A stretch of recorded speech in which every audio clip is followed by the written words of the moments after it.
Namo tassa bhagavato arahato samma sambuddhassa. Namo tassa bhagavato arahato samma sambuddhassa. Namo tassa bhagavato arahato samma sambuddhassa. Good morning, everybody. Good morning.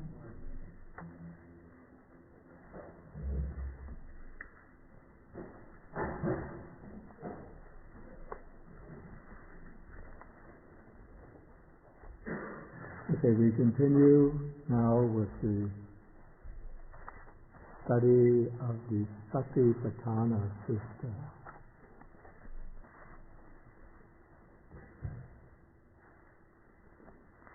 Okay, and we started on the section of contemplation of the body and the subsection on mindfulness of breathing. And I just want to mention, as I mentioned last week, I'm going rather quickly through the Satipatthana Sutta rather than in great detail. But if somebody wants interested in a detailed study of the Satipatthana Sutta, I recommend a book by one Venerable Analayo. It's called Satipatthana, The Direct Path to Realization. It's a detailed study of the Satipatthana Sutta, section by section.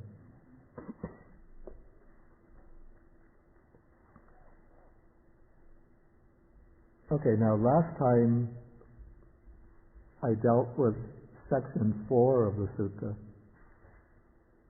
This section explains the four stages in mindfulness of breathing, insofar as it is a contemplation of the body.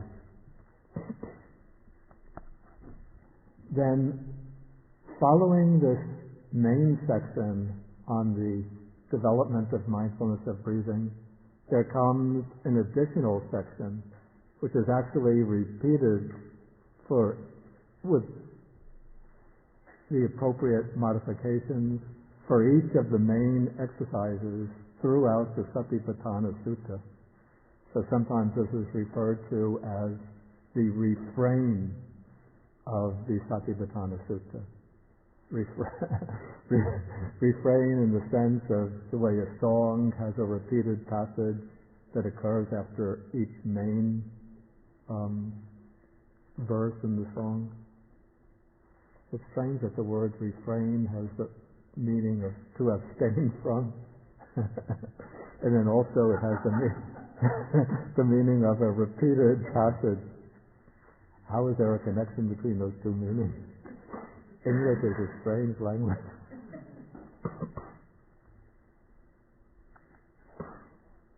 Okay, so this refrain of the Satipatthana Sutta has the effect, we could say, of directing each exercise in the direction of insight or vipassana.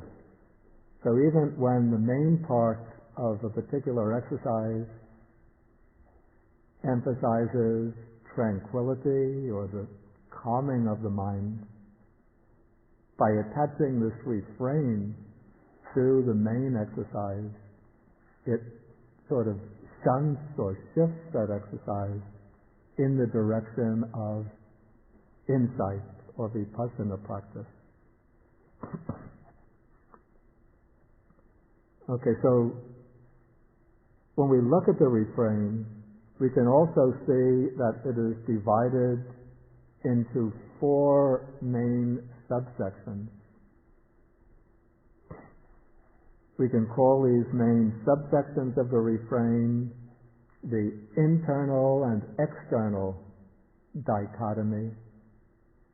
Dichotomy means having two aspects. The second subsection is the arising and passing away subsection. The third is, we call this the bare knowledge and continued mindfulness subsection. And the fourth is the independent and non-clinging subsection.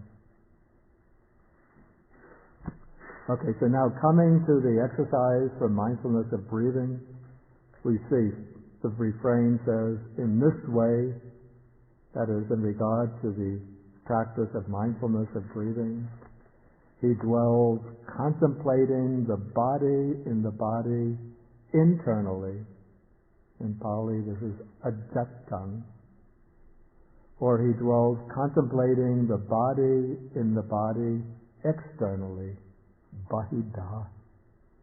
Or he dwells contemplating the body in the body both internally and externally.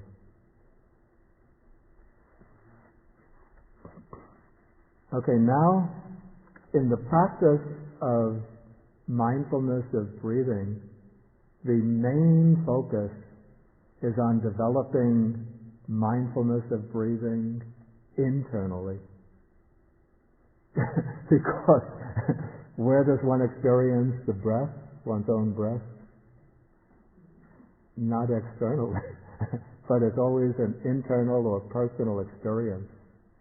Actually, the word which is translated internally is actually, in Pali, it's ajatang. Yeah, here this word ajatang is comprised of a prefix adi, which here has a sense of with reference to, and then atta is self, not in the sense of a metaphysical self, but the reflexive sense, oneself. So one is developing the mindfulness of breathing with reference to oneself, and in this way one is contemplating the body in the body. But then there comes the second aspect. He dwells contemplating the body in the body externally. Here, bahida means outside.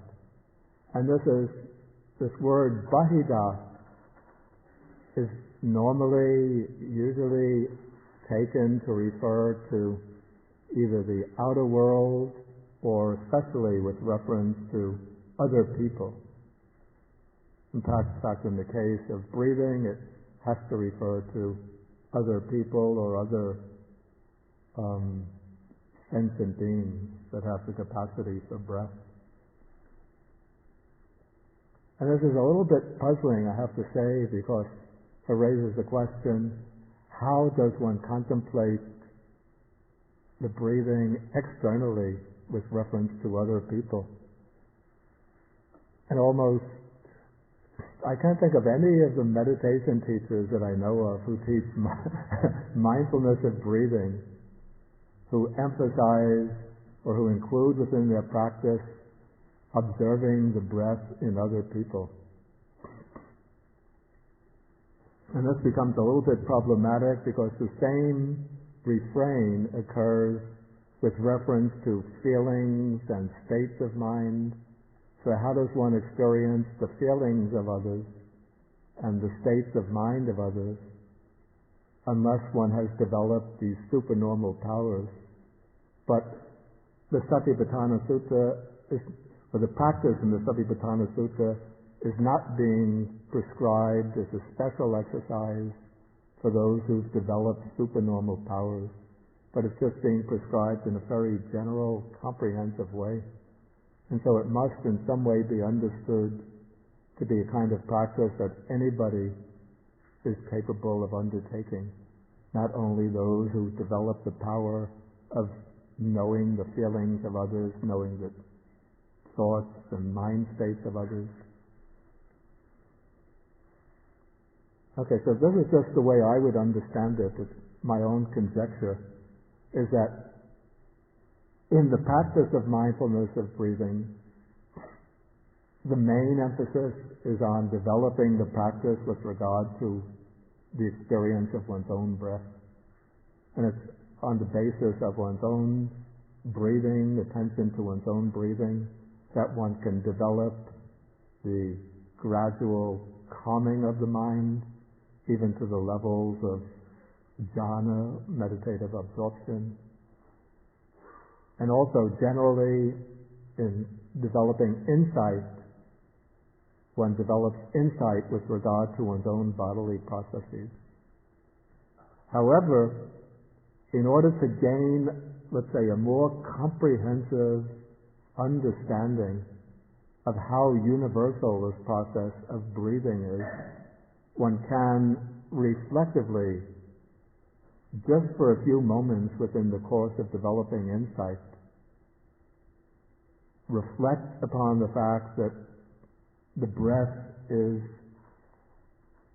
an activity which is partaken of by all sentient beings, or all beings above a certain level. And so in this way one gets a sense of the universality of breathing, how all living beings throughout this entire earth, presumably throughout all world systems, are breathing in and breathing out.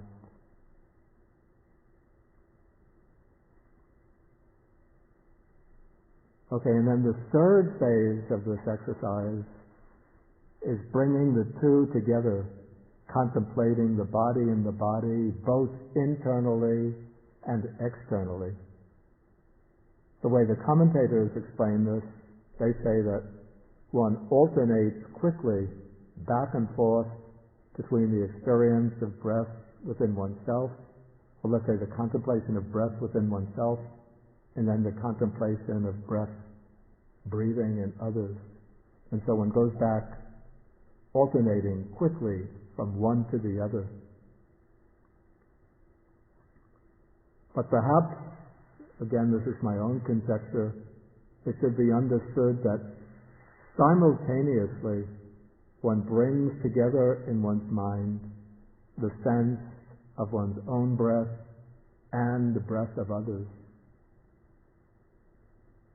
Of course, one could only feel one's own breath, but in a kind of reflective exercise, one unites the fact that oneself is breathing in and out, and all other living beings, or certain types of living beings, are breathing in and out.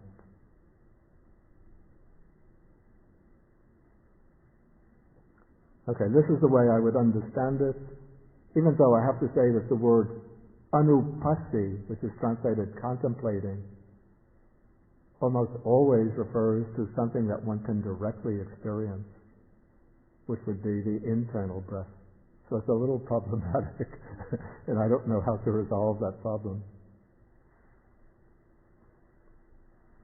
Okay, now this exercise of contemplating the body and the body internally, externally, and both, we could say that this gives, we might call this a spatial dimension to the contemplation of breathing, mindfulness of breathing. The next subphase shifts the emphasis towards the temporal or time-based observation of the breath. Because now one dwells contemplating, and here I have to explain how I translate this. He dwells contemplating in the body, its nature of arising, or he dwells contemplating in the body, its nature of vanishing, or he dwells contemplating in the body, its nature of both arising and vanishing.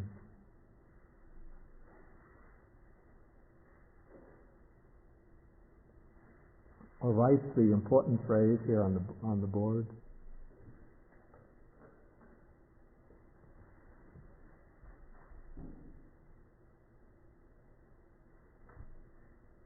Yeah, I write this because there's some, like, I can't call this a controversy, but different ways of interpreting the Pali text. So kayasmin means in the body. Va simply means all. Then we have this compound, samudaya dhammanupassi, with the verb viharati, he dwells.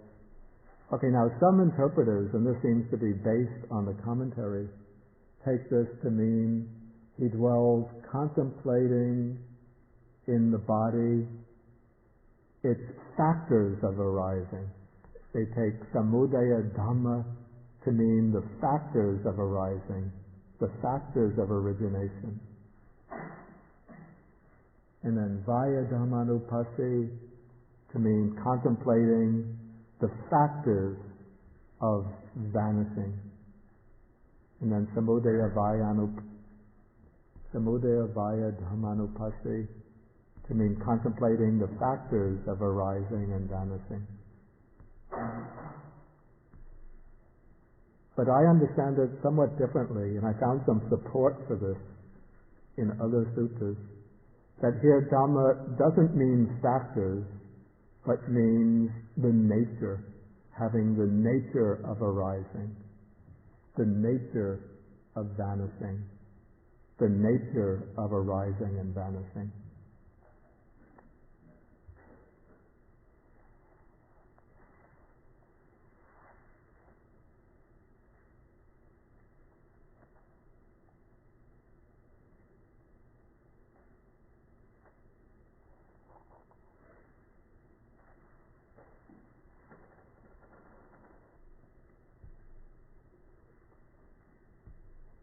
Okay, according to this way of interpreting the phrase as factors of arising, what one does is to contemplate that the body originates from certain conditions.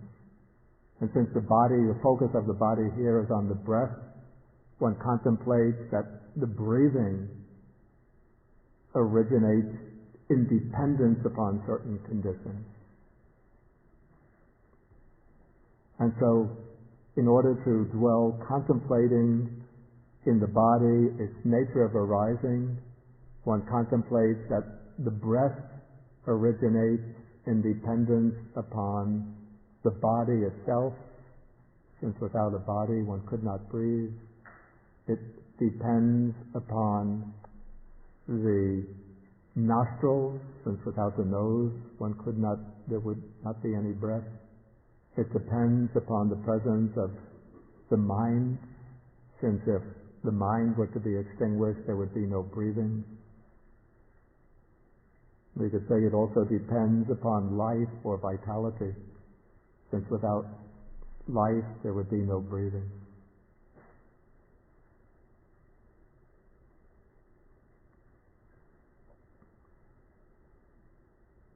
Okay, and then the vanishing, contemplating the factors of vanishing, one would contemplate that in the absence of the body, there would be no breath. In the absence of nostrils, there would be no breath. With the cessation of mind, there's no breathing.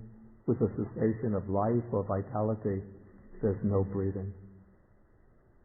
Okay, this is the way it's explained, this phrase is explained in the commentary. But the way I understand it, this makes it too complicated. The way I understand it, what one contemplates is simply the origination from moment to moment of the breath.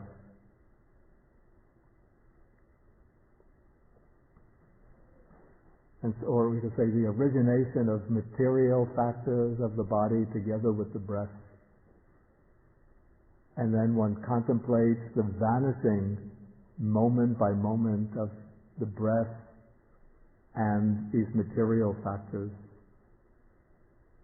And so this brings one into a continuous contemplation of arising and passing away.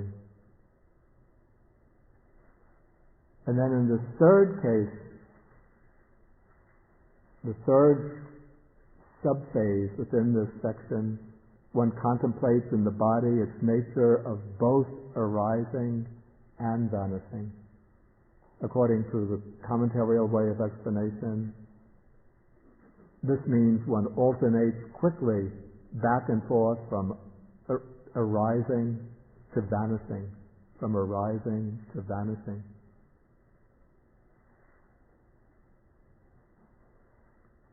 But it may be, this is the way one might interpret it, instead of taking them to be successive, at the same moment one is observing or contemplating that this body is subject to both origination and vanishing or cessation. We say that the body has the nature of both arising and vanishing.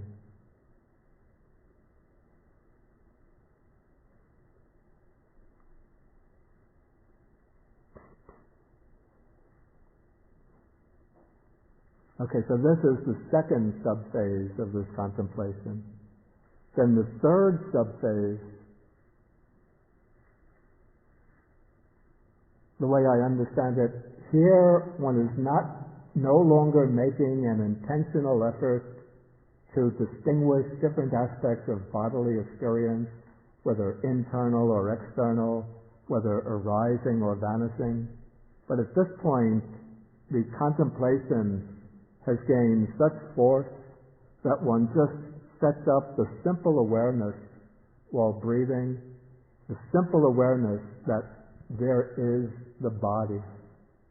So one is now just observing the body as this physical phenomena, and since the awareness, the mindfulness is very strong, one is able to discern the body as this mass or assemblage of processes which are constantly arising and vanishing, even though one is not specifically focusing in on the aspect of arising or vanishing.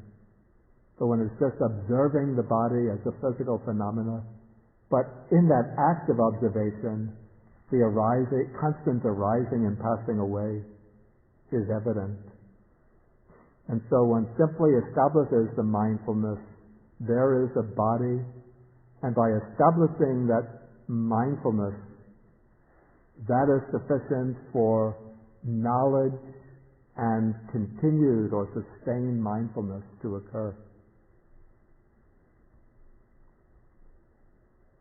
This is a result of what I would call the momentum of continuous practice, that in the stages of building up the practice, one has to make the effort first to be mindful, then to calm down the mind. Then when the mind is calm, one makes the effort to investigate from different angles. But then once all of these acts or activities have built up their momentum, then one no longer has to make the strong, deliberate, intentional effort, but one simply, for example, sits down and establishes the mindfulness, the recognition, there is the body, and then immediately the mind settles down calmly on the body, and in that calmness, the observation becomes very clear and very continuous, and that serves as the basis for the arising of this flow of insight knowledge and this continuity of mindfulness. Okay, so this is the third phase, and then the fourth phase, we could say, shows the result of this practice. So we could say maybe this is the mode in which one sustains the practice. That is, he dwells independent, not clinging to anything in the world. This shows that as one is dwelling in this way, one is free from craving and attachment, and through that freedom from craving and attachment, one is able to dwell independent. One's mind is not attached to anything. And then that is how one dwells contemplating the body and the body.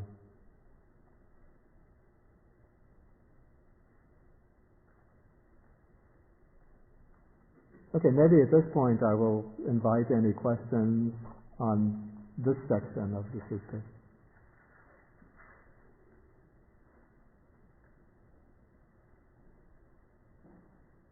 Yes, forward. Is it possible to interpret the body, internal body as the six sensations, and the body externally as the object of the six sensations? Wait. The body internally as the six sense faculties. Six sense faculties. And And the body externally as the object. the object, and the externally as the concept. And then what follows is to contemplate the five faculties as a result of the. I can't hear so well. I wonder, do we have the other microphone here?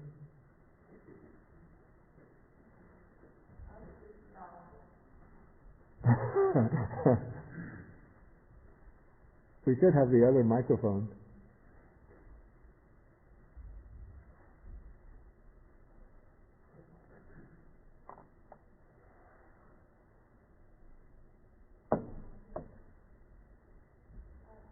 Okay.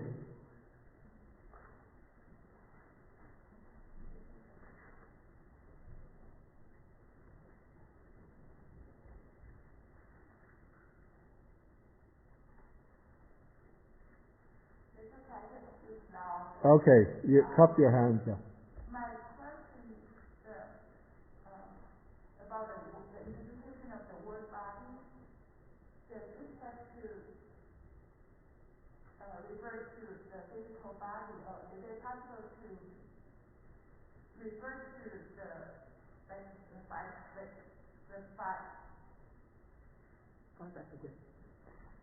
sense faculties as Yeah. the internal body, and when one contemplates the body externally, that refers to the object of the five sense faculties, and the body internally and externally refers to the concept.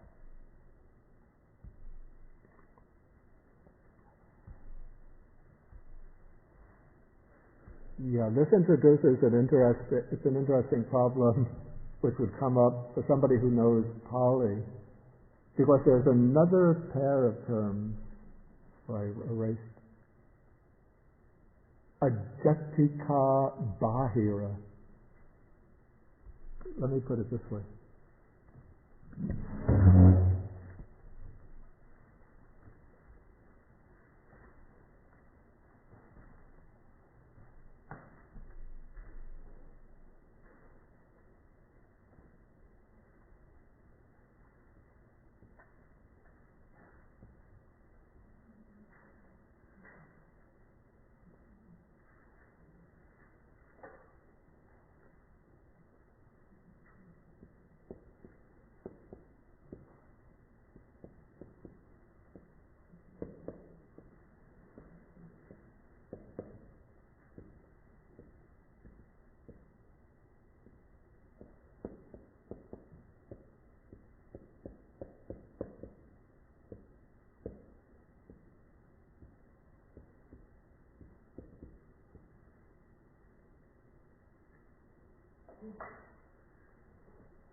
Okay, there are two different pairs which seem to be similar.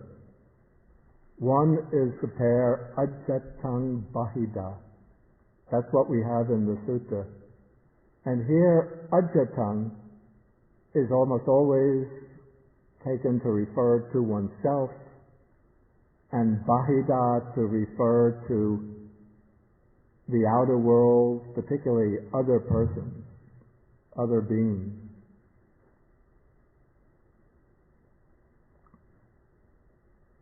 Then there's a second pair, which is ajatika bahira. It's actually based on the same words, but the form is a little different. And here, ajatika refers to the sense faculties. the 5 sense faculties, actually the 6 sense faculties, including the mind.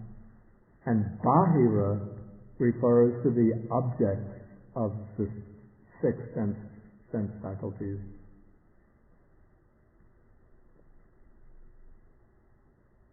In the Satipatthana Sutta, the pair used is ajatang bahida, not ajatika bahira.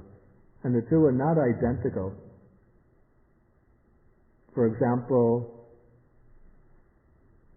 his sense faculties would be, from my point of view, bahida.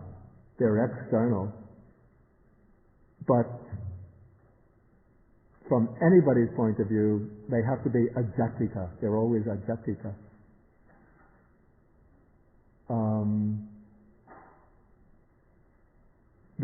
Say the color of my skin, the sound of my voice is always,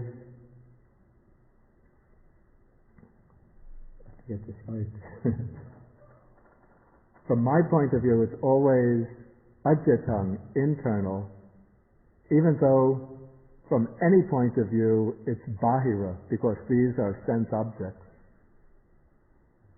Okay, since in the Satipatthana Sutta, the pair that we're dealing with is ajatang bahida, it has to be understood as ajatang is what refers to oneself, and bahida what is external to oneself.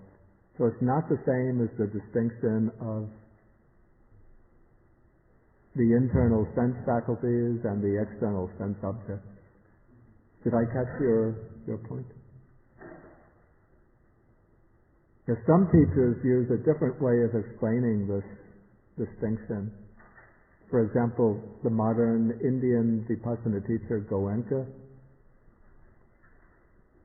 he teaches to contemplate internally means that, the way he explains the distinction, whether it's internal or external, it's always referring to oneself, one's own body. But when one contemplates externally, then one is contemplating the sankharas, the formations, the sensations connected with the breath at an external level of the body. And then as one goes deeper and deeper into the body, then it turns into contemplating internally.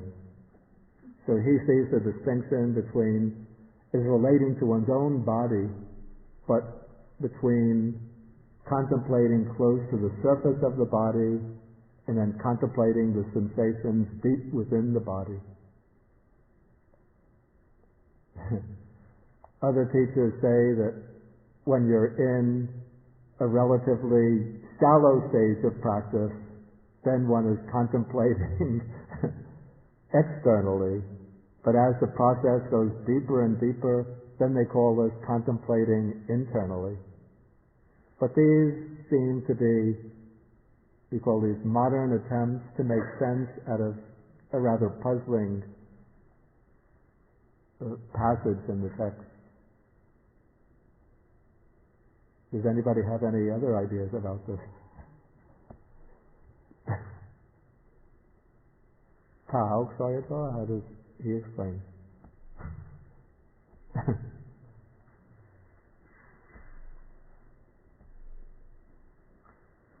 Okay, then should we go on then to the next?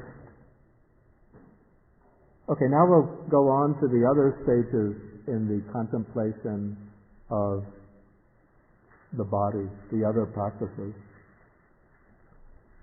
Okay, the next one now is called the contemplation of the 4 postures. So there are 4 main postures. This is the Indian way of analyzing the movement of the body. 4 main postures that the body can assume. One is walking, moving. The next is standing still. The third is sitting. And then the fourth is lying down. And then there are different other postures that the body can assume, which are somewhat halfway steps between these main postures. These are covered by the phrase, however his body is disposed.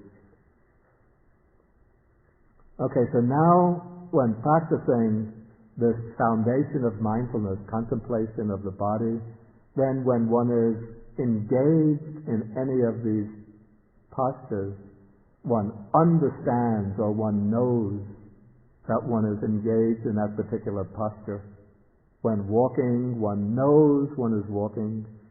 When one stops and stands still, one knows one is standing still. When sitting, one knows one is sitting. When lying down, one knows one is lying down. And then if the body is in any condition in between these postures, then one knows the body in that particular midway posture. Now the way this particular exercise, the primary way it gets applied in the actual systematic practice of meditation is through the practice of walking meditation. And this is used as an alternating practice in between periods of sitting meditation. Since, except for those who are very advanced, one can't just sit continuously for hours on end.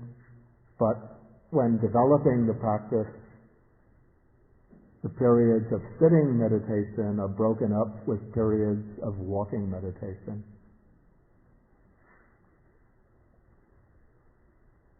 And in the Satipatthana Sutta itself, all that is said of the walking meditation is that when one is walking, one knows I am walking. But within we call this the lineages or traditions of Theravada meditation, there are different ways in which teachers teach the walking meditation.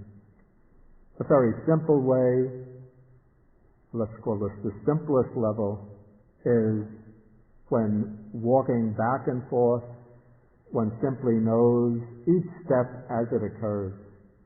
When taking a right step, one follows the whole right step from the moment of lifting the foot, bringing it forward, putting it down. One doesn't break it up into different phases, but one just follows the entire movement of the foot with the right step, then with the left step. And so one has this mindfulness and awareness continuous, or mindfulness and clear comprehension continuous through the whole act of walking. Right step alternating with left step, right alternating with left, right with left, through the entire course of walking. In order to practice the walking meditation, one chooses a walking area, a level walking area, usually 25-30 paces long. And so one starts at one end and one just walks slowly and mindfully. It doesn't have to be extremely slowly. Within the forest traditions, they don't emphasize this very slow style of walking meditation, but walking at slightly slower than normal pace. And one just is aware of each step as one takes it. Right, left, right, left. And in this way, the mindfulness is operating almost exactly as it does when one is mindful of the breath. When one is practicing mindfulness of breathing, one is aware of in-breath, out-breath, in-breath, out-breath, in, out. And now one has changed the posture. And so when walking, one doesn't try to be mindful of the breath, but one is mindful of right step, left, right, left, right, left. So the mindfulness is operating in exactly the same way, just that the object has changed. Then when one comes to the end of the walkway, then one stops and stands still. Now one knows one is standing still. Then one turns around. One could say that this is a position in between standing and walking. So as one is turning, one is aware of turning around. When one completes the turn, then momentarily one is aware of standing still. And just for a moment one observes the body as it's standing still. Then one starts to walk in the other direction. Again, mindful, aware, right step, left step, right step, left step, till one comes to the end of the walkway. Again, one stops, mindful of standing still. Mindfully, one turns around. Mindfully, one stands still. Then, mindfully, one walks right, left, right, left, right, left. Doing this back and forth, back and forth.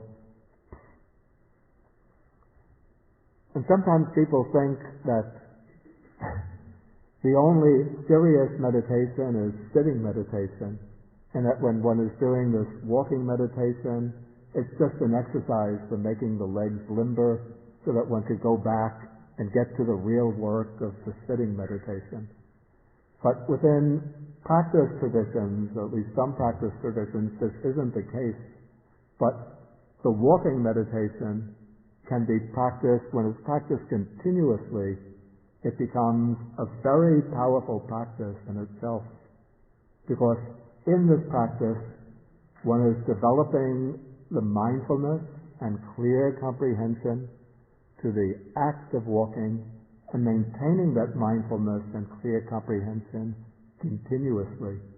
And so as one continues with this practice over time, that mindfulness and knowledge or comprehension are building up momentum, so that one can be observing the body at very subtle levels, even microscopic levels, within the act of walking. And then naturally, as one starts observing the body at subtler levels, naturally one starts to walk more slowly, because one is now able to attend to the bodily processes with each step at finer levels. And so some teachers within, this is especially within the tradition of the Burmese Vipassana practice, teach that after one gets a clear awareness of the walking step by step, then one breaks up the step or divides it into stages. One might, for example, divide the step into 3 stages: picking up the foot, pushing it forward, putting it down. And so now one tries to distinguish within each step these 3 phases: picking, pushing, putting. Sometimes it can be a 4th stage. 4th phase can be added. As one shifts, shifts the attention from one foot to the next in order to take the next step, one presses down on the foot that one has just put down. And so now we have 4 phases: picking, pushing, putting, pressing. Each one begins with P to make it simple. And so one attends now with each step to these 4 phases. Then some teachers add that as one takes each step, before one makes any move, one notes the intention to make that move. So before picking the foot up, one notes that there's the intention of picking the foot, then the act of picking it up. Before pushing the foot forward, there's the intention to push the foot forward, then the act of pushing it forward. Then the intention to put the foot down, then the act of putting it down. Then the intention to press the foot down, then the actual act of pressing the foot down. And then with the next step, say the left step, again we have these 8 phases. Intention to pick up, picking. Intention to push, pushing. Intention to put down, putting. Intention to press, pressing. And so now, one step, in one step, there's 8 activities to note. And there's this alternation of the mental phase and the physical phase. And so now one is seeing how experience, any active experience, has this dual aspect, bodily aspect and mental aspect. And what is happening by breaking the step up into these phases, well, one thing that one is able to observe is the dual aspect of experience, the physical aspect and the mental aspect, both joined together, indissolubly, inseparably united. And also one is seeing the temporal aspect of experience, how experience can be at least mentally dissected into different phases that succeed one another in time. And so what is this bringing to the forefront of one's attention? What is now becoming manifest as one is observing succeeding phases?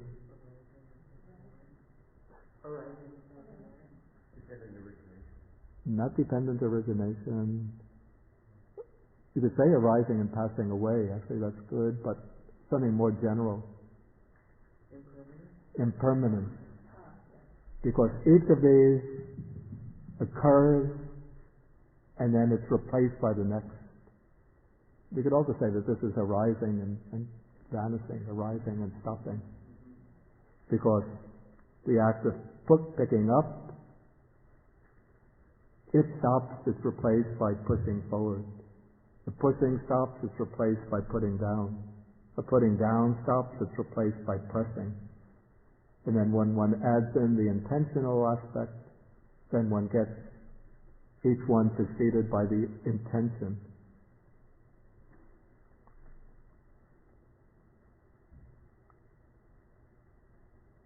Okay, and so when one is practicing in this way, just to take 25 steps, maybe to go from here, about 2/3 of the way across this hall, might take a person an hour. Okay, but when one practices the walking meditation, that's the way, particular way it's developed within what's called the Burmese Vipassana method. But in the Thai forest tradition, the walking meditation is done at a fairly normal pace, a little slower than normal. But when one sustains the walking meditation, continues it for a long period, and one is doing it several times a day, every day, then the attention could become very refined so that one is able to observe the process of arising and passing away, even when walking at a fairly normal pace.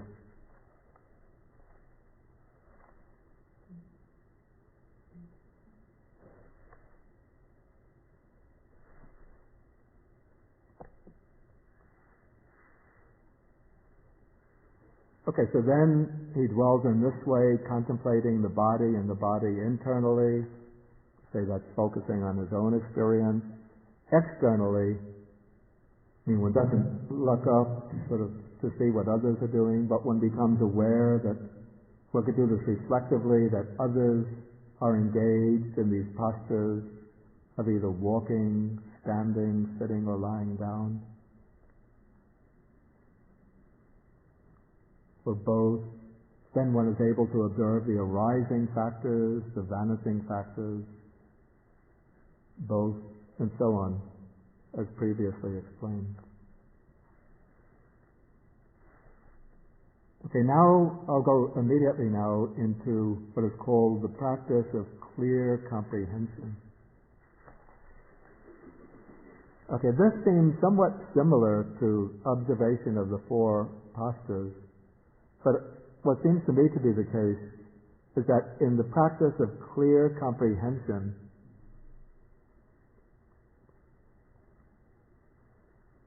first there's a broader range.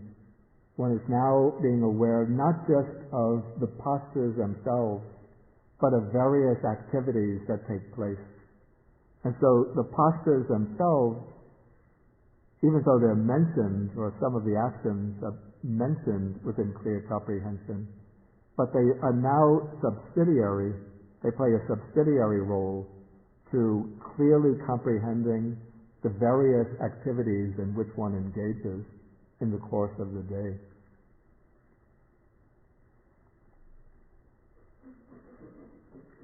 Earlier, when we explained the shorter discourse on the elephant's footprint, I explained that the commentators analyze clear comprehension into four aspects. There is the clear comprehension of one's purpose, clear comprehension of what's suitable, clear comprehension of the meditation object, which means keeping the meditation object continuously present to the mind, and then clear comprehension of non-delusion, which is the clear comprehension that is exercised in the practice of insight. Okay, when the commentators explain this passage here, they apply each of these four types of clear comprehension. I won't go into a detailed explanation, but okay, when we take the case of clear comprehension when going forward and returning, then one would understand what is one's purpose in going someplace. When returning, what is my purpose? Again, when looking ahead, when looking to the side, one does all of these actions not just automatically and mechanically, but aware of the purpose in acting. Okay, then this clear comprehension becomes extended even to actions like, since it's explaining for a monk, putting on the robe, carrying the alms bowl, then in a general way when eating, drinking, chewing, tasting, even when going to the toilet, defecating and urinating, then when walking, standing, sitting, those are the main postures.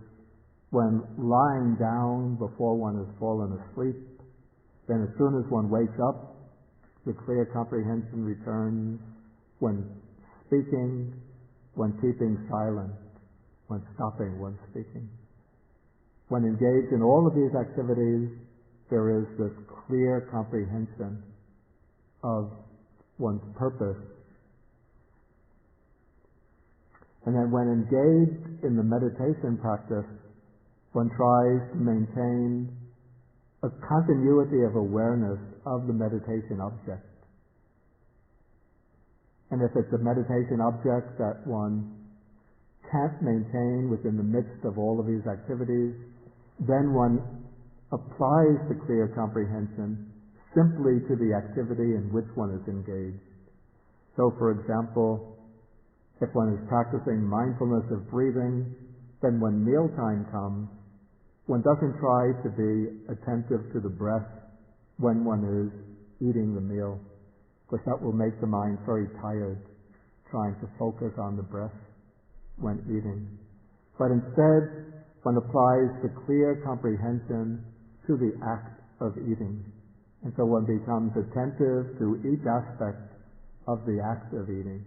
When taking the food, lifting the food to the mouth, putting the food in the mouth, chewing, swallowing, when tasting the food, swallowing, then when taking the next spoonful, lifting, putting in the mouth, chewing, tasting, swallowing.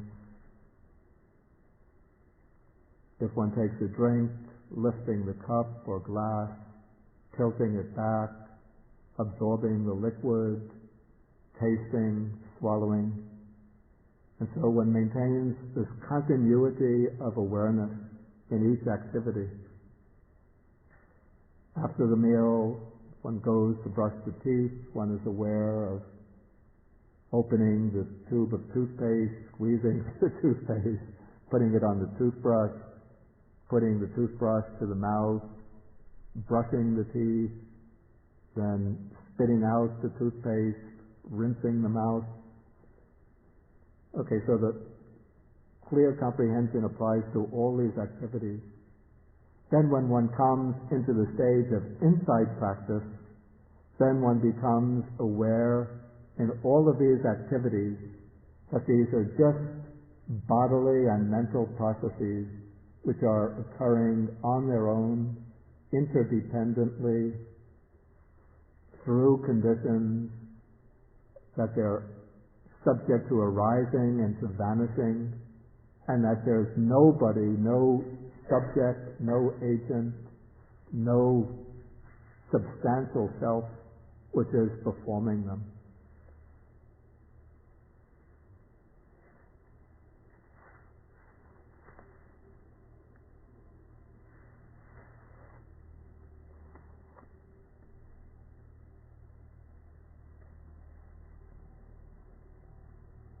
Okay, maybe at this point I'll ask whether there's any questions.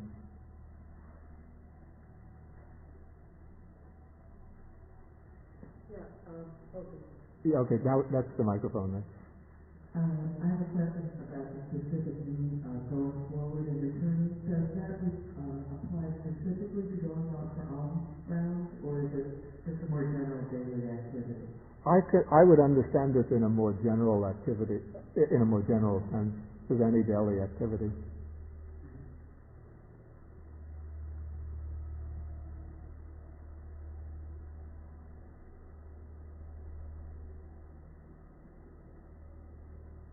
More questions?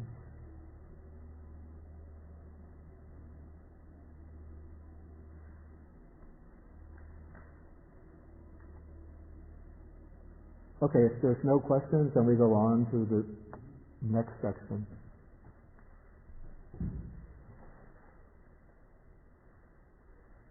Okay, this is now called sometimes it's called the Patikula Sanya, the Patikula Sanya, the perception of the unattractive nature of the body, Astupa Sanya, almost the same meaning. And this is the meditation on the body that's particularly prescribed as the antidote for sensual craving or sensual lust. And so in the practice of this meditation, one takes the body and one examines the body in terms of its constituents in order to see that when one takes these particular parts of the body individually, then they are unattractive, not really particularly appealing. And so then sort of by inference, one knows that when one takes the body collectively as the compound whole, because each of the parts is unattractive, then the whole body cannot be attractive. And so here the formula goes that a monk reviews the same body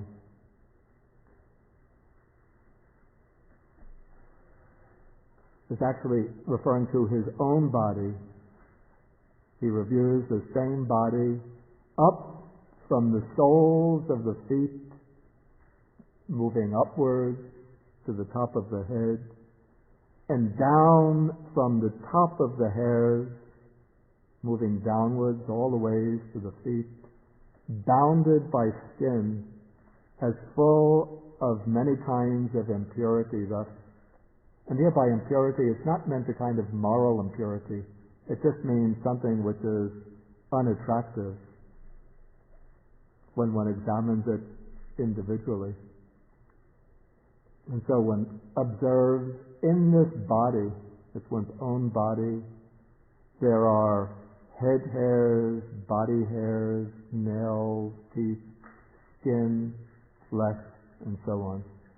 Okay, now the way this meditation is taught systematically, the parts, we have 31 parts, and of these 31 parts,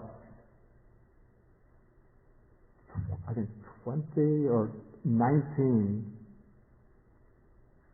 are solid parts, and 12 are liquid parts. And so we have these 31 parts, and these 31 parts are put into different groups. And so to get familiar with the meditation, one runs through them in groups, going in direct order and reverse order. And so first one takes the first 5 parts, which are the parts that whenever one perceives another body, what one perceives are these 5 parts. So these 5 parts are the head hairs, the body hairs, the nails, the teeth, and the skin. And one goes through them, going from head hairs, body hairs, nails, teeth, skin. Then one goes in reverse order. Skin, teeth, nails, body hair, head hair. Then one goes in forward order. Head hairs, body hairs, nails, teeth, skin.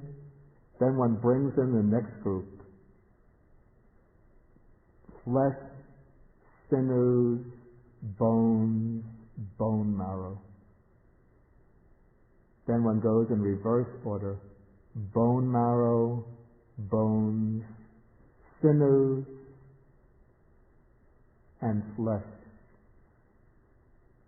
Then again in direct order. Flesh, sinews, bones, bone marrow. Then to the next group. Kidneys, heart, liver, diaphragm, spleen, lungs. Then from lungs back to kidneys, from kidneys forward to lungs. Then the next group, intestines, mesentery. Mesentery is a kind of tissue that holds the intestines, that ties the intestines in place. Intestines, mesentery, stomach, feces. Then the commentaries add another part, the brain. Okay, then from the brain back to the intestines, from intestines forward to brain. Then one goes into the liquid parts of the body. Bile, phlegm, pus, blood, sweat, fat. From fat back to bile, bile up to fat. Then on to tears, grease, spittle, snot, oil of the joints, and urine. From urine back to tears, from tears to urine. Okay, then they recommend going through in this sequence over and over. Once one gets familiar, then one can go in direct order all the way from head hairs to urine, then from urine back to head hairs, from head hairs forward to urine, going through the parts over and over. The commentaries give a very detailed way of explaining this. In my opinion, they make it, I have to say, too complicated. But I think if one just takes each part and one focuses in on trying to get a perception of the unattractive nature of that part, and one does this going through all of the parts, and if one wants to practice this seriously as a special meditation object, if one doesn't have medical training, what is useful is to borrow a medical textbook. Now you don't even have to do that on the internet. You could probably find some website that will show you these parts of the body. Of course, in order to get really the impression of the unattractive nature of the part, it's useful either to observe open surgery, open body surgery, or to go to a morgue to observe an autopsy. I don't know if they will allow an ordinary person in this country. In Sri Lanka, since it's predominantly a Buddhist country, they will let the monks come in to observe the autopsies.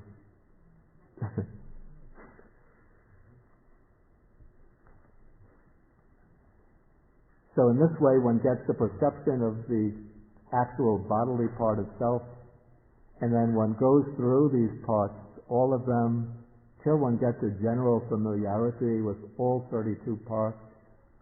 And then what's recommended, in order to get the clear perception of the unattractiveness, certain parts will stand out, others will be a little bit vague. At a certain point, one starts dropping, omitting the vague parts, and just retaining the more prominent parts, until one can simplify this meditation down to maybe 5 prominent unattractive parts. One way that's actually suggested, I think this comes in the Digha Nikaya, is just using skin, flesh, blood, and bone. I think using those 4 parts would be sufficient. Skin, flesh or muscles, bone, blood and bone. Okay, then we have a simile. This is as if there was a bag with an opening at both ends, full of many kinds of grain: hill rice, red rice, beans, peas, millet, and white rice. And then a man with good eyes were to open it, and then he would be able to look at these different types of grain. This is hill rice, this red rice, these are the beans, these are peas, this millet, this is white rice. And in the same way, the meditator reviews, examines this body as full of these many kinds of impurities. Okay, so initially the focus is on one's own body. But then when one gets the perception of the impure nature, the unattractive nature of one's own body, then one can reflect on the bodies of others. But it's not wise, say, for a male to choose a beautiful young female, or for a female, a woman to choose a beautiful young man. But one just takes a general person representing another human being, should be of one's own sex, and then one observes that body, dissects it into its constituent parts in the same way that one dissects one's own body. And one sees that this other body is also constituted of the same parts, the same 31, 32 parts. Okay, and then one does this internally and externally. And then one goes through the same series of stages with all of these different phases of the refrain.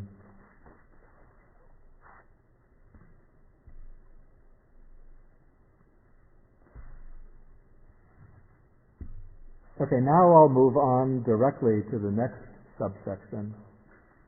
This is concerned with another way to observe the body. Now one is observing the body in terms of its elements, the bodily elements. And according to the Buddhist way of contemplation, the Buddhist method of contemplation, all of physical nature can be analyzed into 4 elements. Some of you have just emerged maybe a couple of weeks ago from the 4 elements meditation course taught by Venerable Dhammadipa. So this will sound very familiar to you. Maybe some will say a little too familiar. Okay, so the 4 elements that constitute all of nature are called, following the traditional names, the earth element, the water element, the fire element, and the air element.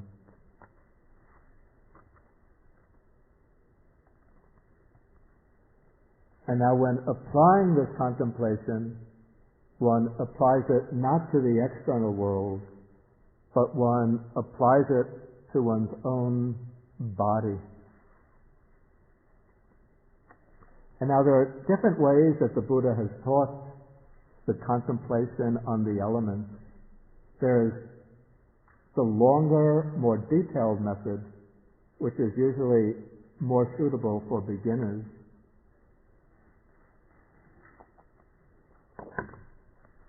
In that method, one dissects the body into the different organs and tissues, very similar to the way it's done in the contemplation of the unattractiveness of the body. One takes 12 parts of the body to represent the earth element. Those are all the parts from the head hairs through the feces, then adding the brain.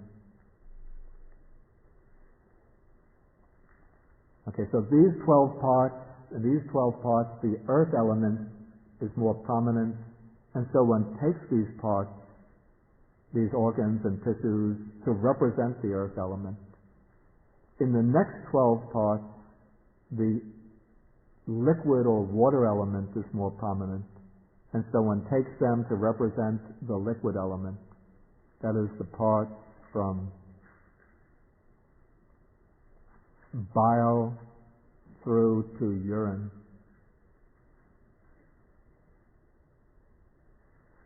Then the explanation adds certain aspects of the fire element, that which by the body is warmed, keeping it at its normal temperature, that by which it becomes feverish, that's when the body temperature increases, that is the result of hyperactivity of the fire element, that by which the body matures or grows older, that's considered to be the work of the fire element, the decay of the body, and then that by which the food that one eats is digested,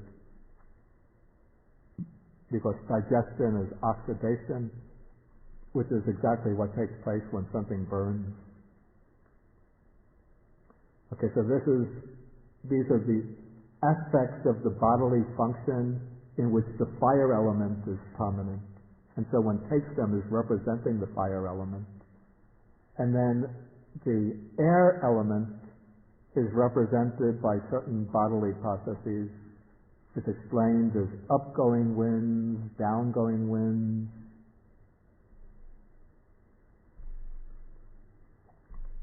The winds that course through all of the limbs. It seems to me that, this is my opinion, that ancient Indian physiology understood what we would call neurological processes as being the function of the air element. That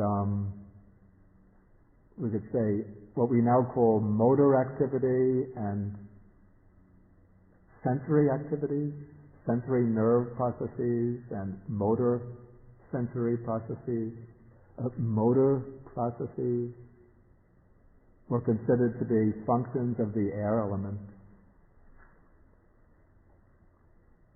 And even when one moves the body, this is considered to occur through the activation of the air element, since the air element is responsible for motion. Since when the wind blows, everything moves. And so similarly, when we move the limbs, when we move our body, that motion is occurring through the activation of the air element.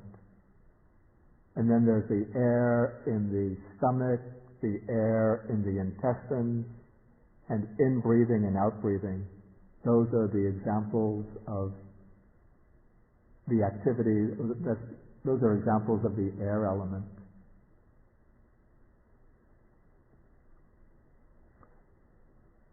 So that is a more elaborate explanation of the four elements.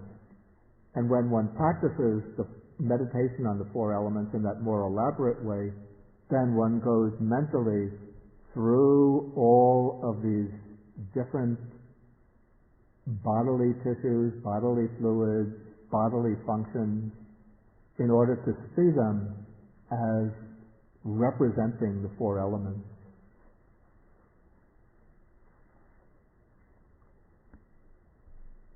But now, when we assign particular bodily organs and tissues to one or another of the four elements, this is done as a kind of generalization. But actually, according to the deeper Buddhist analysis, every molecule of the body, every cell of the body, every molecule is constituted out of the four elements. And so the four elements are really present in all of these tissues, all of these organs, all of these fluids. So what is it that actually distinguishes the four elements?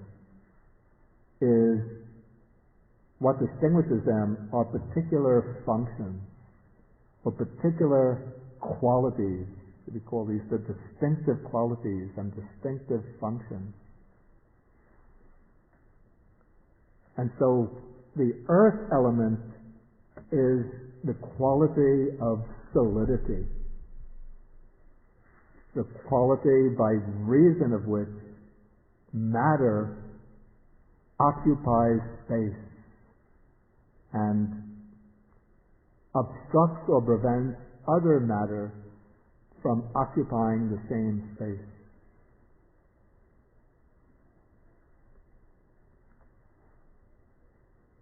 And then when the earth element is taken up as an object of meditation, it is to be identified or recognized by its distinctive quality, which is that of hardness or solidity.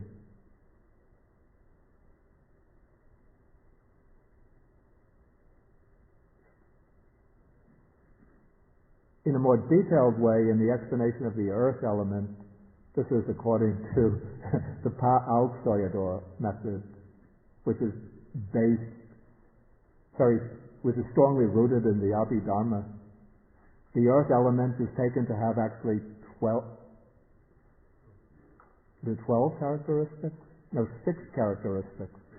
These are 3 contrasting pairs: hardness or softness, roughness or smoothness, and heaviness or lightness.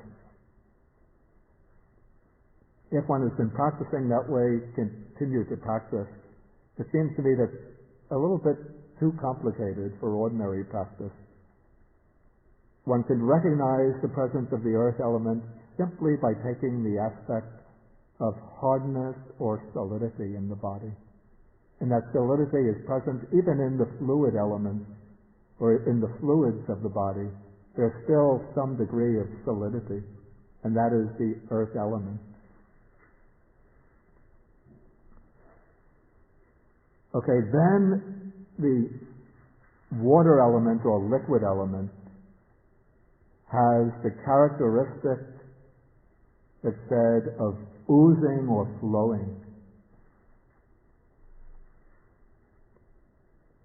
And according to the Abhidharma, it's also said that the water element has the characteristic of binding or cohesion, since it's liquid that makes the solid particles of matter stick together, bind together, cohere. Maybe at the microatomic level, the water element will correspond to what are called the gluons. Maybe the earth element are the quarks. There are said to be these 2 types of sub-atomic particles the quarks and the gluons. The gluons hold the quarks together.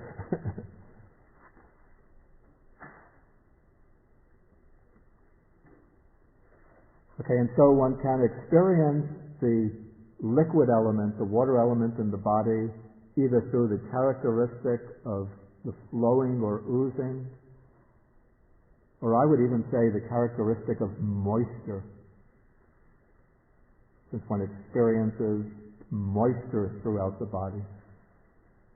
Even in the hard parts like the teeth or the nails, there's still some moisture there. That's the water element. But it's more evident in things like the blood, sweat, urine, or else one can experience the water element through the cohesion of the particles of the body together. When the attention or mindfulness becomes very refined, one can experience how the body holds together, all of the parts binding together into the body. So that is the working of the water element. The two characteristics of flowing or moisture and the characteristic of cohesion. Then the fire element is what has the characteristic of heat. That's the more prominent characteristic. But it's also said one can experience the fire element as either heat or coolness. Coolness is relative absence of the fire element, whereas heat is the presence or concentration of the fire element.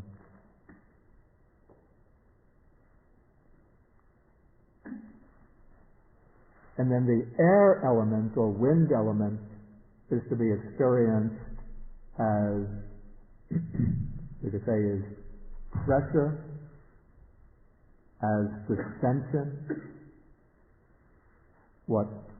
If one pays attention to the body, say, in the act of breathing, one experiences motion, that's the expansion or distension of the lungs. And then as the lungs expand, one experiences a pressure. That pressure or pressing is the activity of the air element. The air element is also said to be that which upholds the body.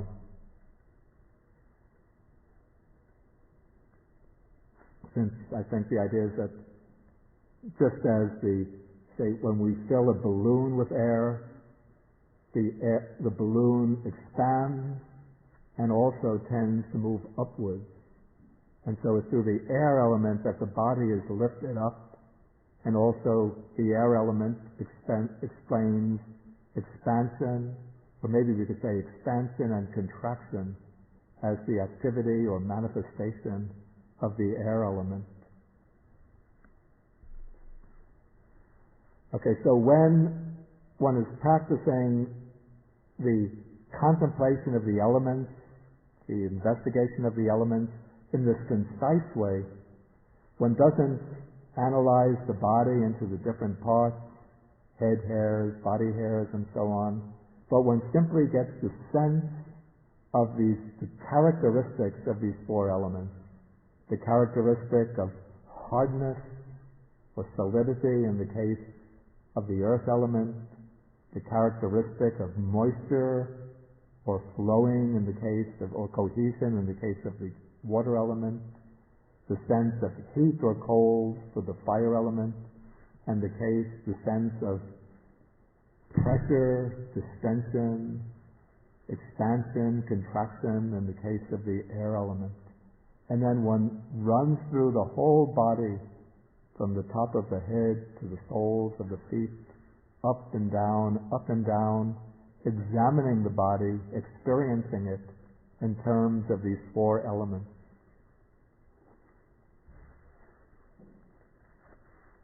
Okay, then this is illustrated by the simile of a skilled butcher or his apprentice takes a cow. Now when we have the cow, when we look at it, we have the immediate impression that is a cow. But the butcher takes the cow, he kills it, and then he cuts up the cow into pieces, different cuts of the cow, and then he's going to market them at an open market on the crossroads. And so one has different cuts of the cow, cuts of beef. What are they? Sirloin steak, tenderloin steak, prime ribs. I don't know the other cuts. But anyway, when he has these different cuts of beef for sale on the market, when somebody comes by and looks at them, they don't think, oh, that's cow, but they think this is sirloin steak, that's tenderloin, this is prime ribs, this is roast beef, and so on. So they think in terms of what are the different pieces of meat that they can purchase and use. The perception of cow has vanished, right?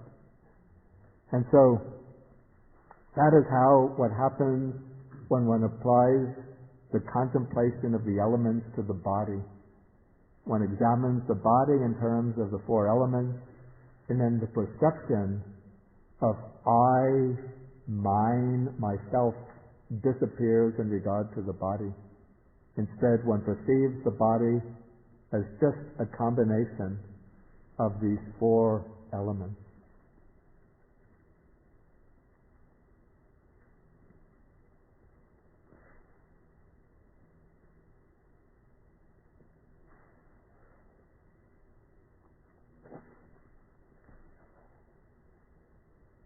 Okay, now we'll move to what are called the 9 charnel ground contemplations.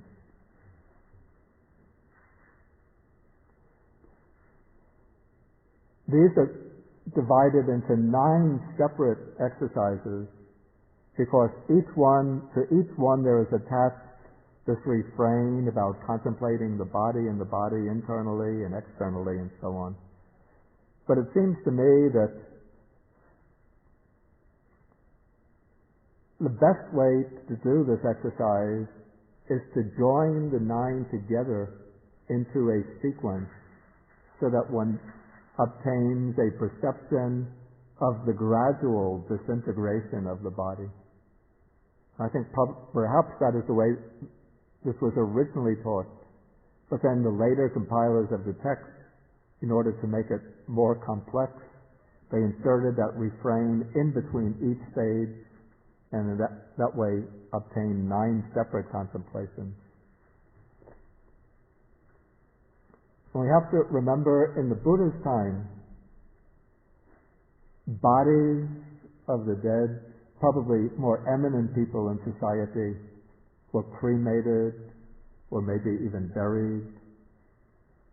And so their bodies would become no longer perceptible. But ordinary people, when they died, there would be some place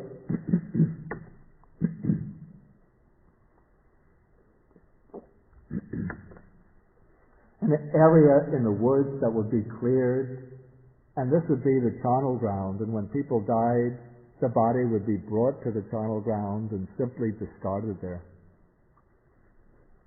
And when this is done, then different birds of prey would come, different predators would come and devour the remains of the body.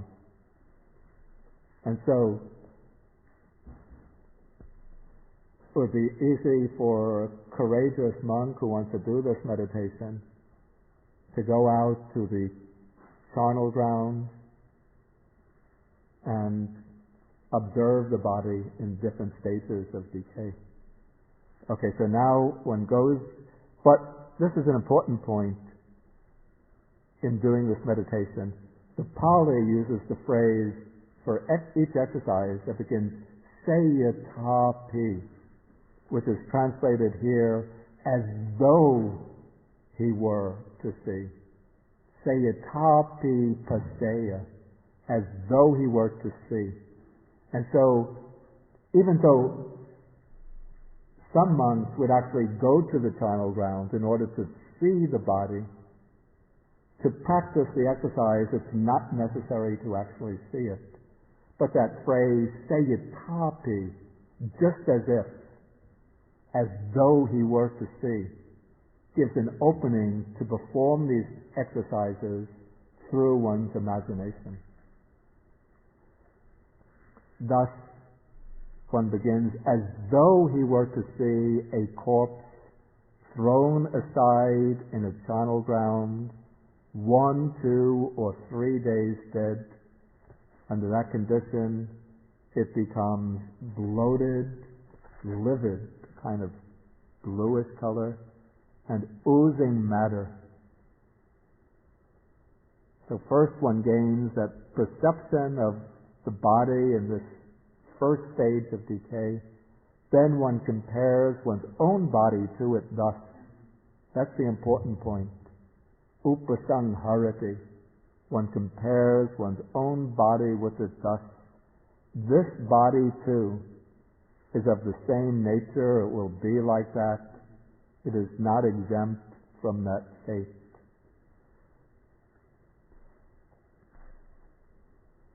In this way he dwells, contemplating the body and the body internally, externally, and both.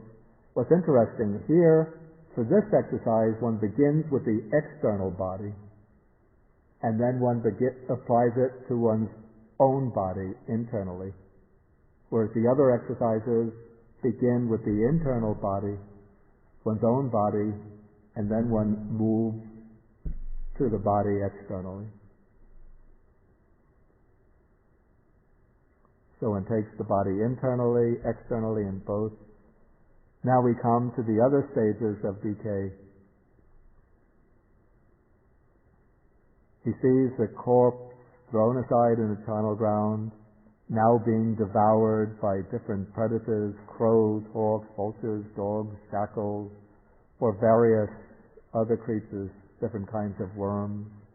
And so one reflects on one's own body. This body too is of the same nature.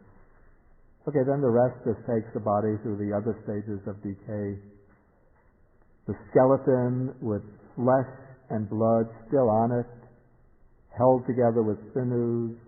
Then the flesh is gone, but there's still some blood stains on it, held together with sinews. Then the skeleton without flesh, the blood is all gone, held together with sinews.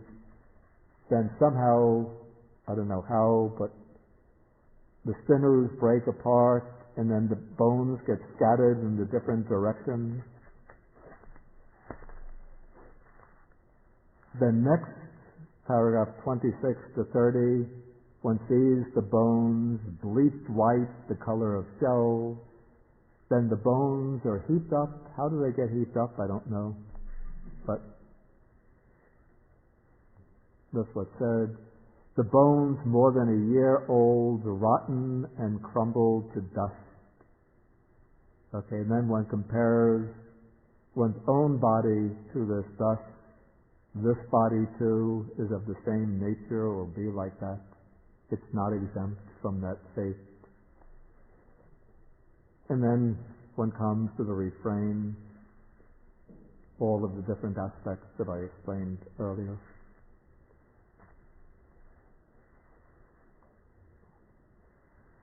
Okay, at this point then, we've completed going through the mindfulness of the body, and now I'll ask whether there's any questions. Please. Okay, you could use this amplifier. Yeah, I have a question about the order. It seems like we progress into the course to the more subtle. In the stages of decay or the meditation? Overall, from the state of the body, awareness, contemplation of the body. Yeah. Except that it seems like the elements of a pretty nuanced contemplation, whereas the contemplation of a body became not as subtle.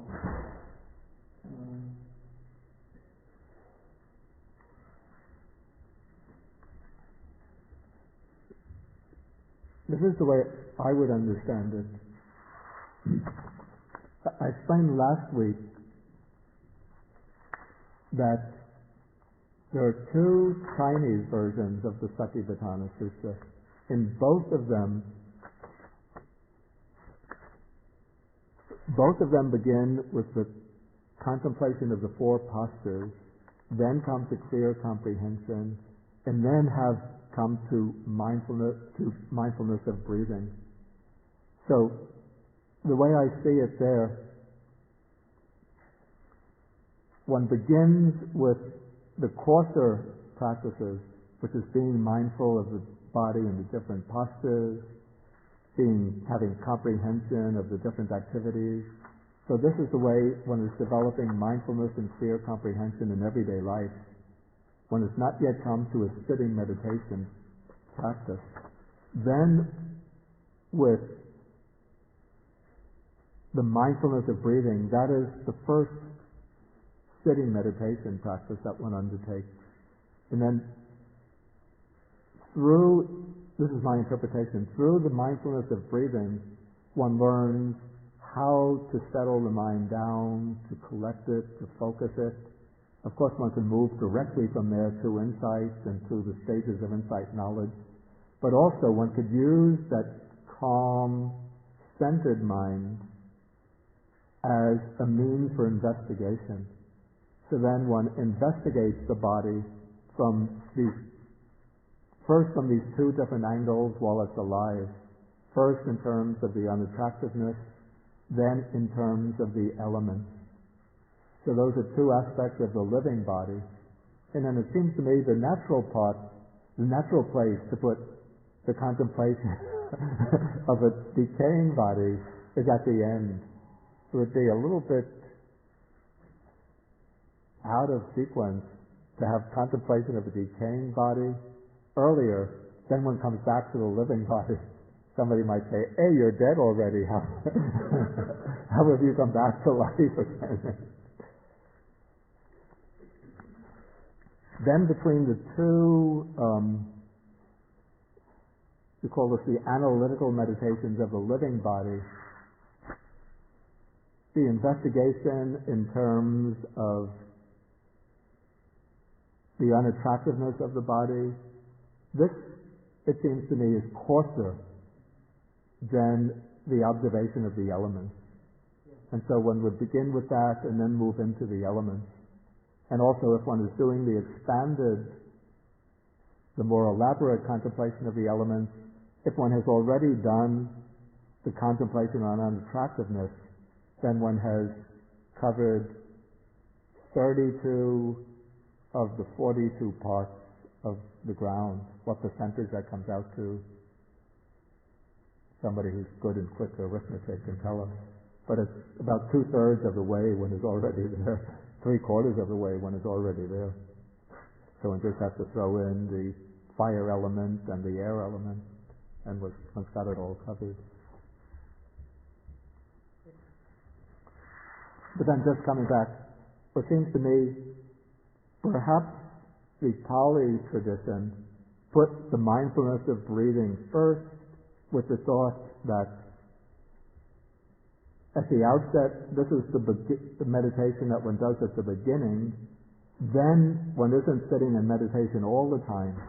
So when one is getting acquainted with the meditative mind, then when one moves out of the meditation into one's movements, surrounds, about in day-to-day life, one knows what it is like to be mindful, so one can apply that mindfulness to the postures, and then the knowing that occurs in mindfulness of breathing, one can apply to the everyday activities, so one has clear comprehension covered. So these are conjectures that explain the order.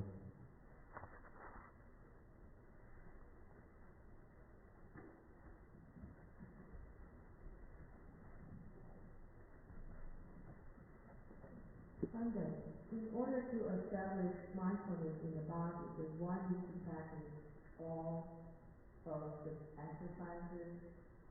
Not at all. The usual way is just to select one meditation practice that one finds particularly congenial to oneself.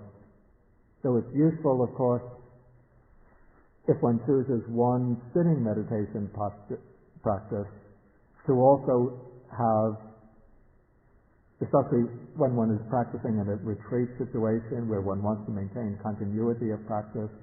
One should also have the mindfulness directed to the four postures, and then in one's regular activities one should have the clear comprehension. But of the sitting meditation, one should just choose the one that one finds particularly congenial. Though some people will move among several meditation practices for different purposes, but at the outset I would say base oneself upon one, the one that one finds most congenial. And I wanted to add also, I just thought, this is concerning anapanasati, that many people have found, myself too, that mindfulness of breathing is really a very subtle meditation subject. And so one shouldn't be misled by the fact that it's placed early in the sutta to think that it's an easy meditation subject, a basic meditation subject, something for beginners. The way I would see it, one uses mindfulness of meditation, mindfulness of breathing, as a kind of blank screen to perceive how one's mind works, to see what are the particular kilesas or defilements that are strong within oneself, what kind of thoughts, emotions, feelings arise regularly and repeatedly.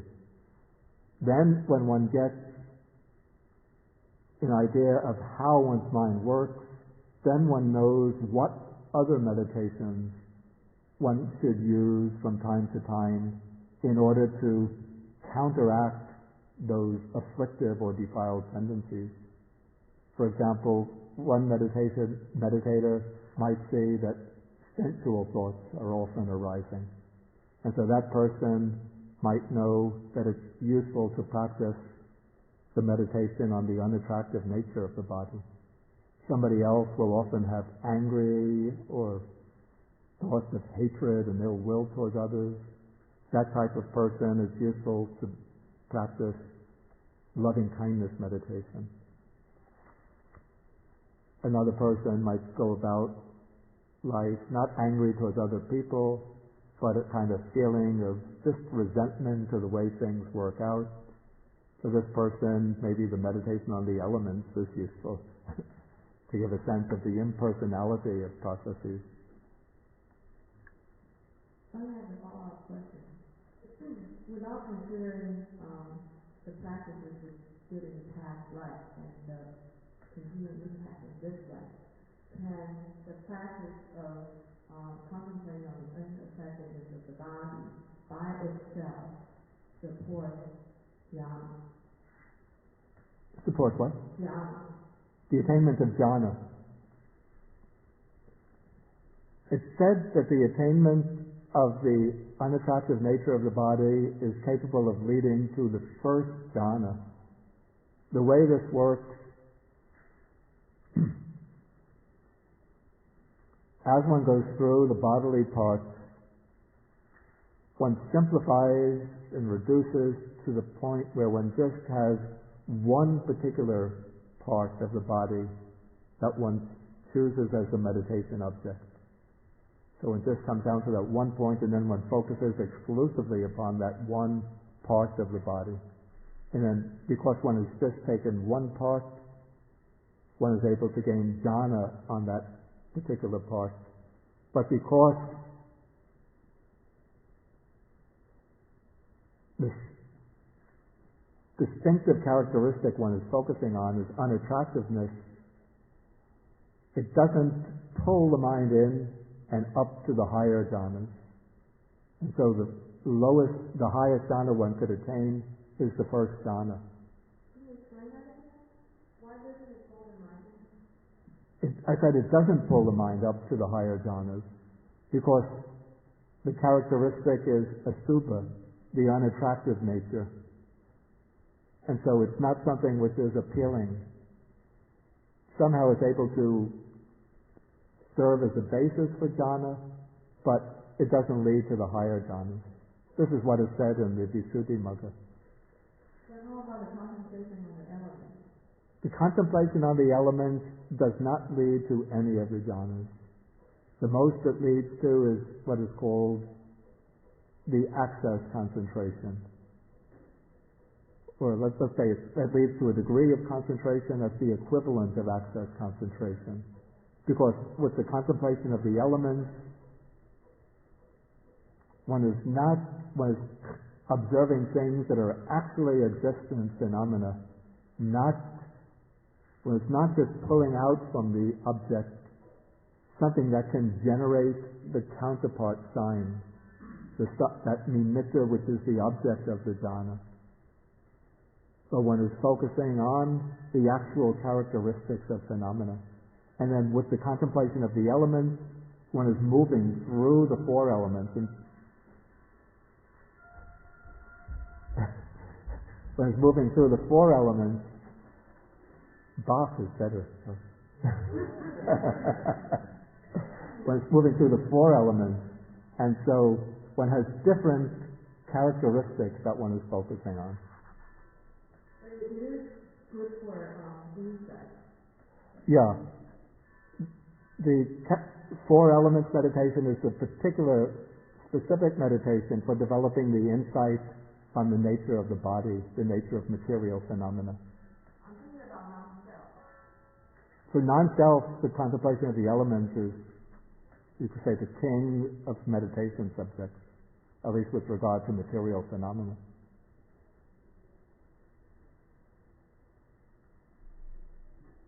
Okay, Bodhi? My question is about the refrain. It belongs to the vipassana part, right? So by attaching it to each section, does that mean each section alone is sufficient for the practitioner to achieve the final goal? Say again, I'm not really sure what I quote. My question is about the refrain. Yeah. The refrain is the refrain, okay. Right, it belongs to vipassana, right? Right. So by attaching it to each subcategory, does that mean each subcategory is sufficient for the practitioner to achieve the final goal? Okay, I understand that now. Yeah, each of these meditation subjects is said to be sufficient for the practitioner to achieve the final goal, because each one could be steered off in the direction of vipassana practice, of insight practice. So even something that mindfulness of breathing, though it leads to jhana, but shifting it away from that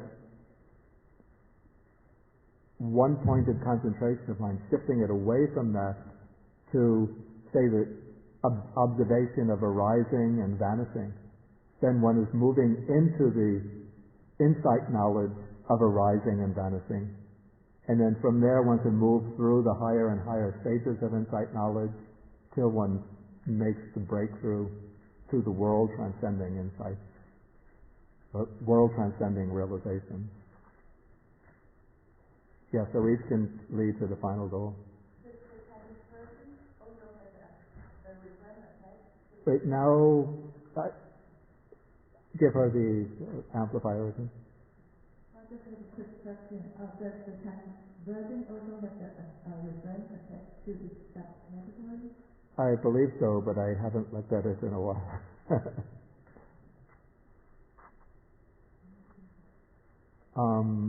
Okay, Barbara has. I have a question. Wow, you. Yeah. I have a question about the word unattractive, and I'd be interested in more on the word in the Pali, because to me, it's always connoted some variant of ugly. Yeah. And as I listen to you go through the meditation, Yeah. it strikes me that what it really is doing is breaking down the clinging and attachment. Exactly, yeah.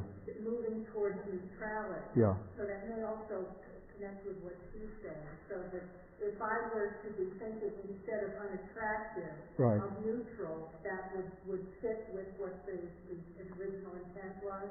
Yeah, the actual word itself in Pali is asubha, which means literally non-beautiful, not beautiful. And so one of the we call the triggers for sensual desire is called Subha Nimitta, which means the appearance as beautiful. And so what one does is to take what normally appeals to one as beautiful, which is the physical body. So one doesn't begin with the physical body of a beautiful person, but one takes one's own body, and then one observes how these different constituents of the body, when one looks at them objectively, are not beautiful. That it's not necessarily, because often it has often sounded to me in the past to be cultivating aversion. No, the aversion is actually the wrong response. Yeah. Some people cultivate it in that way, but that's said to be the wrong way of cultivating it. The idea is really to break down the perception of the body as beautiful. And so one examines the part in order to see what it's really like when one looks at it close up. Okay, I think we'll have to break here. Oh. Yeah. Always says one of the methods, we take one of the practice and reach the final goal. Right. Once we reach the final goal, it's a different person can take a different method and reach the final goal. Yeah. And the third person does the same thing to the final goal. Once any of these three reach the final goal, if they come back and switch the method, they will understand exactly the same. After they reach the final goal, of course, they could take up another method just maybe to see what it's like. But in a way, there's nothing further to understand through that method and no further final goal. They don't have to reach the final goal again through the other meditation subject. It will gain the knowledge or wisdom or insight that applies to all. Yeah, they all eventually converge on the same realization. Okay, so okay, a good question. Yeah, this is the last class for this year, but I will give the class through the winter. So I will start again on January 10th. Then not the 17th, but the 24th. Then I'll try to do 3 per month. 24th, 31st. I will put up through the Bao's, everybody who's on the Bao's mailing list, I will have the schedule put up and then hand it out the first class when we come back. But the next class will be January 10th. And I'll finish then going through the Satipatthana Sutta.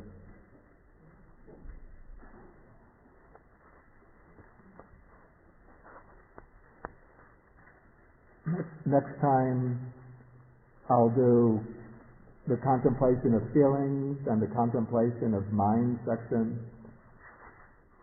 And then the class after that, I'll do the contemplation of Dhammas section, probably all in one, because some of those sections will be dealt with more elaborately when we come to the chapter on wisdom, so I don't have to deal with them elaborately under the Satipatthana Sutta. Okay, so let us then end with the sharing of the merits.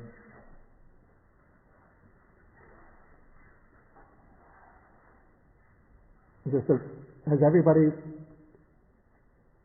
everybody registered with Bao so that you would get the mailing about the next class in the next schedule? If you're not registered, maybe you could give your name and address, email address to Venerable Sudama. She's sitting back there, and she'll add it to the mailing list.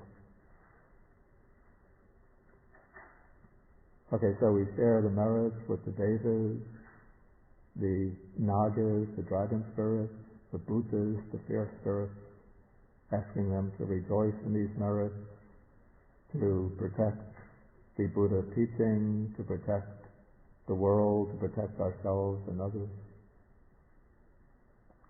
Akashata Sibhumata Deva Naga Mahedika punyantang anumoditva sirang rakantu sasanam akasata sabhumata deva naga mahitika punyantang anumoditva sirang rakantu desanam akasata sabhumata deva naga mahitika punyantang anumoditva sirang rakantu mang parang eta vatata amhehi sampadang punya sampadang sabbe devanumodantu together sabbe danumodantu sabbe satanumodantu sabba sampati siddhya bhavagupadaya vichi hetato etantare sasakai upapanna rupya rupicha asanya sanyino dukkha pamusantu pusantu nibuti